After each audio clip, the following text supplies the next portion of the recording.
like sharp minds, brewed hot, sure bra. No sugar, no filter. Sip, think, repeat, repeat.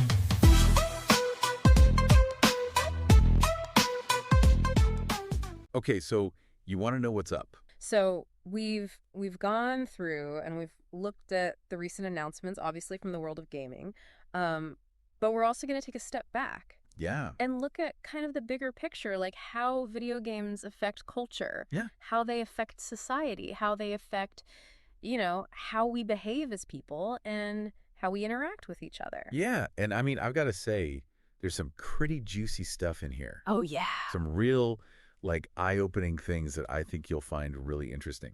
Oh. And we're going to go through it in kind of 3 parts. Okay. The way it's laid out in the stuff you gave us. That's good. The first part will be like the highlights from Summer Game Fest 2024. Okay. And then we'll zoom out and look at the wider impact of video games on culture and society. Okay. And then the last part will be all about how gaming affects our behavior in our social lives. All right. Makes sense. Let's do it. So let's jump right in with that Summer Game Fest. Yeah, let's do it. It seems like a pretty big deal this year, especially since it took the place of E3. Oh, yeah, definitely. Summer Game Fest 2024 was huge, and the variety of games and announcements really shows where gaming is heading. Yeah, and one of the biggest ones was Star Wars Outlaws. All right. Yeah, absolutely. This is like a massive deal because it's like the first true open world Star Wars game ever. I know, it's so cool. Even compared it to GTA, but in the Star Wars universe, Crazy, right? which is insane when you think about the possibilities. I know, and it's set between Empire Strikes Back and Return of the Jedi. Oh, wow. So, like, right in the heart of all the action. Yeah. And you play as this new character, Kay Vess, who's like a scoundrel in the criminal underworld. Interesting. So it's not your typical Jedi versus Sith story, which is really cool. Yeah, that's really interesting. Like, what kind of choices will you have to make, right? Will you be, like, a good guy, a bad guy, somewhere in between? Yeah, It really makes you think about how morality works in the Star Wars universe. totally. And then there was the Alan Wake 2 DLC Night Springs, which just screams like psychological thriller, Oh, yeah. especially coming from Remedy Entertainment. They're the best. It's like they took everything creepy and mysterious about Alan Wake 2 Mm-hmm. and cranked it up to 11. Totally. And you know what they said? It's like Stephen King decided to host a horror movie marathon. Oh, wow. That's the vibe they're going for. That's awesome. And the best part is it came out right after the main game. Oh, really? So they're not messing around. They're keeping the story going, keeping us on the edge of our seats. Yeah, and speaking of keeping people hooked, how about some Quidditch? Yes. Harry Potter. Quidditch Champions is coming out September 3rd. I marked it on my calendar. I know so many Harry Potter fans have been waiting for a game like this. You get to play as a secret chaser or beater, like all the main positions. I know it's going to be amazing. I just hope it's less dangerous than in the movies. Right. Hopefully fewer broken bones. Yeah, for sure. Now let's switch gears and talk about VR. Okay. We've got Batman Arkham Shadow, which looks absolutely insane. Oh, yeah. You get to be Batman in VR, like actually step into his shoes. So cool. The main villain is the Rat King, which sounds terrifying. Perfect for Gotham. Right. And it really shows how much VR and AR are evolving. Oh, yeah, for sure. Like Sony's coming out with new VR accessories, Mm-hmm. and it's all about making the experience even more real. Totally immersive. Yeah, like what if you could actually be Batman without all the, tragic backstory and stuff? Right. Minus the trauma. Yeah, exactly. That's the power of VR. You get to escape into these amazing worlds. For sure. And for the fighting game fans out there, Street Fighter 6 got a huge year 2 update. Oh, yeah. What'd they do? They're doing a special collaboration with Fatal Fury, No way. and M. Bison is back. Oh, man. That's It's like fun. they're just throwing everything they can into this game. Yeah, and Capcom's been really good about supporting Street Fighter 6. Like, they're always adding new content and characters. Yeah, it's awesome.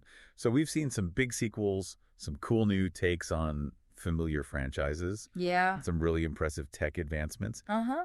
But there are also some interesting themes that emerged from Summer Game Fest. Like what?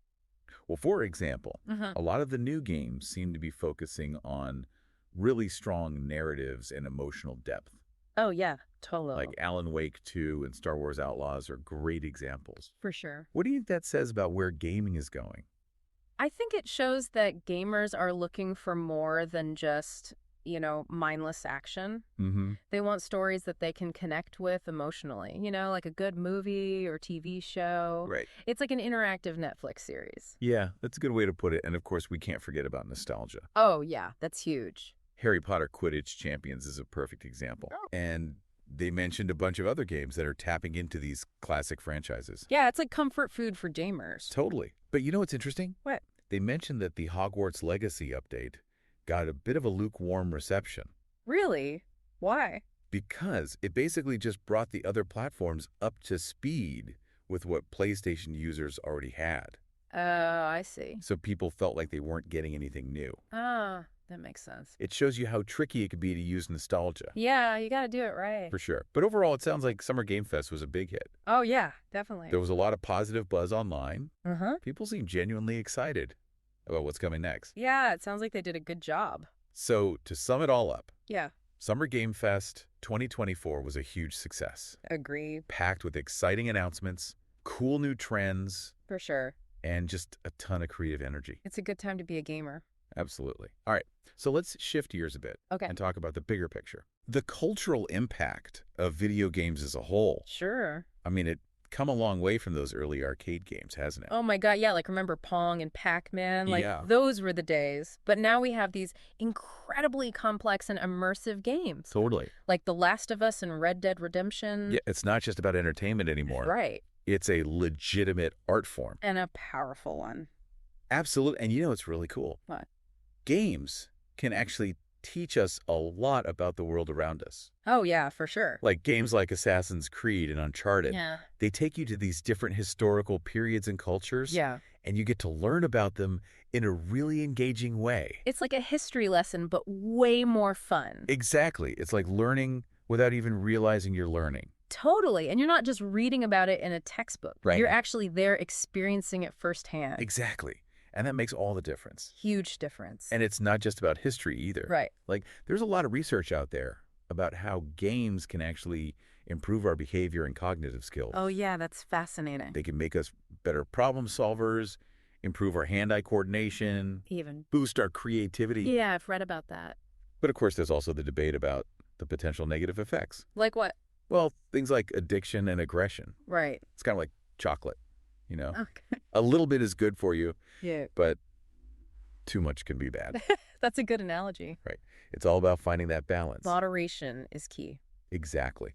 Now, one of the biggest ways games have changed our culture is through online gaming. Oh, yeah, for sure. It's completely revolutionized how we connect with each other. Totally. Like games like League of Legends, Fortnite, World of Warcraft. Mm-hmm. They've created these massive global communities. Mm-hmm. Yeah. I met one of my closest friends through League of Legends. Really? That's awesome. Yeah, we've been friends for years now. That's so cool. It's amazing how these games can bring people together from all over the world. It's incredible. And they're not just about competition either.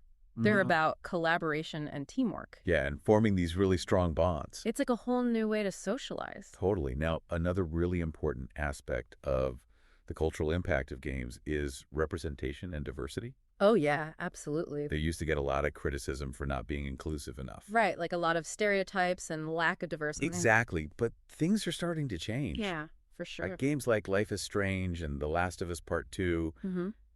they're really pushing the boundaries in terms of representation. Yeah, they're showing LGBTQ plus characters, people from different backgrounds, Mhm. and they're telling these really powerful stories. And that's so important because it helps to create a more inclusive and understanding gaming community. Absolutely, and it sparks conversations about important social issues. Totally. And we can't forget about the economic impact of video games either. Oh, yeah, that's huge. Like in 2023, the global video game industry generated over $184 billion in revenue. Wow, that's insane. It's a massive industry, and it's only getting bigger. Yeah, for sure. So yeah, the cultural impact of video games is undeniable. No doubt about it. It's not just about entertainment anymore.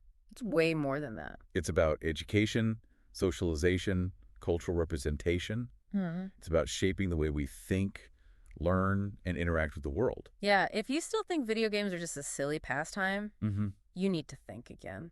For sure. All right, so let's dive even deeper into how video games affect our behavior. Okay. We've already talked about social interaction, Uh-huh. but there's a lot more to unpack there. Like what? Well, they described online multiplayer games as being like a combination of Tinder and a massive RPG. What?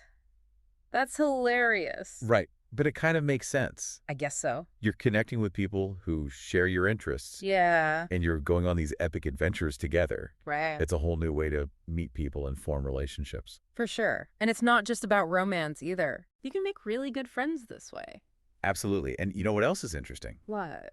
They talked about how team-based games can actually improve our social skills. Really? Yeah, like games like Among Us and League of Legends, Mhm.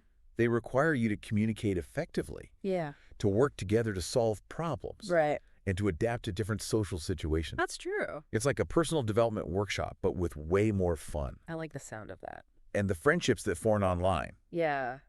they can be just as strong and meaningful as offline friendships. Totally. Like they talked about having a best friend you've never met in person, Uh-huh. but you've been through so much together online. Yeah, I get that. It's like you saved the world together. That's a powerful bond. Yeah, it is. And video games can also be really good for our mental health. Oh, yeah. In what way? Well, they can help us to relax, de-stress, and manage anxiety. Mm-hmm.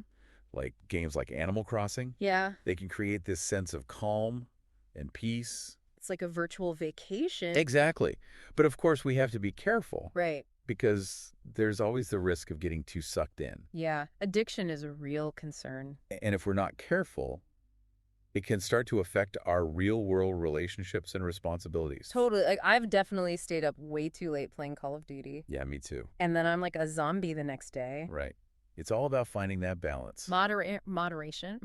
Now, they also talk about this really interesting concept called the Proteus effect. Okay, I've never heard of that. It's basically the idea that the characteristics of our avatars can actually influence our behavior in real life. Oh, wow. That's trippy. Right. So, like, if you have a heroic avatar, Uh-huh. you might be more likely to act altruistically in real life. Interesting. And if you have an aggressive avatar, Yeah. you might be more likely to be dominant or assertive. Huh. So it's like we kind of become our avatars. Yeah, in a way. That's wild. It's like wearing a costume and suddenly feeling more confident or outgoing. Yeah. I get that. So yeah, when we look at the behavioral impact of video games, Mm-hmm. it's clear that they're shaping how we communicate, learn, and interact with the world. For sure. They can help us develop important social and emotional skills, Mm-hmm. but we also need to be aware of the potential risks Yeah. and make sure we're maintaining a healthy balance between our virtual lives and our real lives. Absolutely. And I think the key takeaway here is that human connection is still essential. Yeah, even in the digital world. Exactly. Well, this has been a really fascinating deep dive into the world of video games. I know, right? I've learned so much from looking at all the information you gave us. Me too. We've covered a lot of ground, We have. from the exciting new releases at Summer Game Fest 2024 Mm-hmm. to the broader cultural impact of video games Mm-hmm. and all the ways gaming is affecting our behavior and our social lives. It's been a wild ride. It has. And as we wrap things up here, Yeah. I think it's worth asking ourselves a few big questions. Well, first of all, what about Summer Game Fest? Okay? Do you think it's going to become the new standard for game announcements? That's a good question. Like, is it going to replace E3 for good? It's definitely possible. Yeah. And are we going to see more and more of these digital events in the future? I think so. Yeah. Yeah. And then thinking about the cultural impact of video games. Yeah. What do you think the rise of these really immersive, narrative-driven games says about our society? Like, what need are they fulfilling in this increasingly digital world? Well, I think it shows that we still crave stories and connection, even if it's through a screen. Right. And lastly, when it comes to the social impact of games, how do we strike a balance between online socialization and real-world interaction? Yeah, it's a tough one. And can video games actually be used to address some of the social challenges we're facing today? That's an interesting thought. Yeah, lots to think about. For sure. Well, thanks for joining us on this deep dive. It's been fun. I hope you found it informative and thought-provoking. Me too. And I encourage you to keep exploring these ideas and see where they lead you. Yeah, keep the conversation going. Cappuccino, white crop, mines, brewed hot, served raw. No sugar, no filter, sip, think, repeat.